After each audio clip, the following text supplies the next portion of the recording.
When it comes to Avis, it's what you get when you get short interest meeting thin markets. Yeah, look, I think that people don't understand. This is a new world. There's, like Melissa Lee's Pete, excellent documentary. There's a whole new group of people out there. If they see or they smell blood in the water of short sellers, they show no mercy. And you're going to see that with Bed Bath, where people are quite wrong. And you'll take a look at Avis, and yes, it added $10 billion in market cap, but these people, remember, they're insensitive to market cap.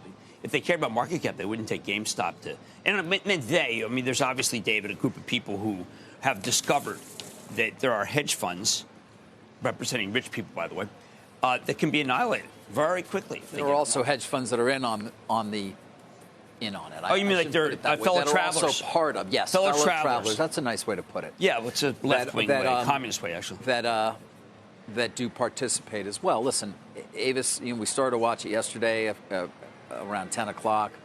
We know that those who owned Hertz were short Avis, just as a hedge. Right, that was a hedge. That was brilliant. And then also Avis itself had already been up some 700-800%, had an enormous performance going into the earnings print. Right. So there were those who were simply shorted as a result of saying, well, how much better can it get?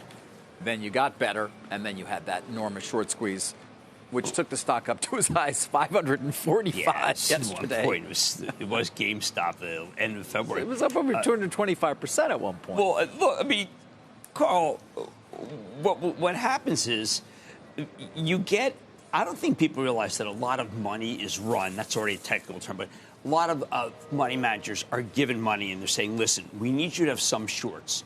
So the most logical short was, well, if you thought Hertz was good, well, you would bet against Avis. Now, these funds that have these provisions that say they must have shorts, these are the ones where people go to work every day and say, I wish I was an assembly worker, dear, because I'm going to make more money this year.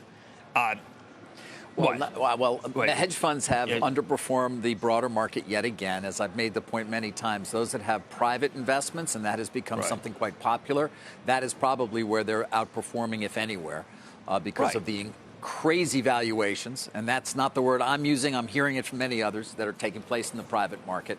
They're benefiting from that in terms of the marks. But you're right. Now, of course, what they will tell you when they underperform year after year after year after year is that they risk adjust. So that's what they're doing, Jim. They're risk adjusting. Well, but look, we don't want to buy into their act. Well, their act is a bogus act. It's still a huge business. The hedge fund industry is still an enormous business. You can fool a lot of people out of just like a P.T. Barnum. It's been around for a long time, and it's had 25 great years of creating billionaires and centimillionaires. Well, I think that Warren Buffett has covered that ground pretty closely, saying that these people can't outperform. But I've seen the presentations. The presentations are remarkable. They have all sorts of really good graphs. Have you ever seen the presentations? Whiteboard. Marketing is the key to the. I was after one of these presentations. This guy was in there for a half hour and had he said, "Where's your deck?" And bring a deck. And it's to a university. And he brought a deck that was this big. I'm past this, like, wow, I'm great. And then you get to the numbers. The numbers suck. No, you say numbers were awful. So I come in and I say, they asked me, said, where's your deck? I say, I'm going to beat everybody. I said, well, no, but what's your strategy? I said, to win. I said, well, no, but what's your plan? I said, to win. And I said, a W is a W.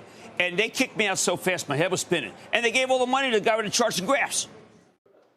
Shepard Smith here. Thanks for watching CNBC on YouTube.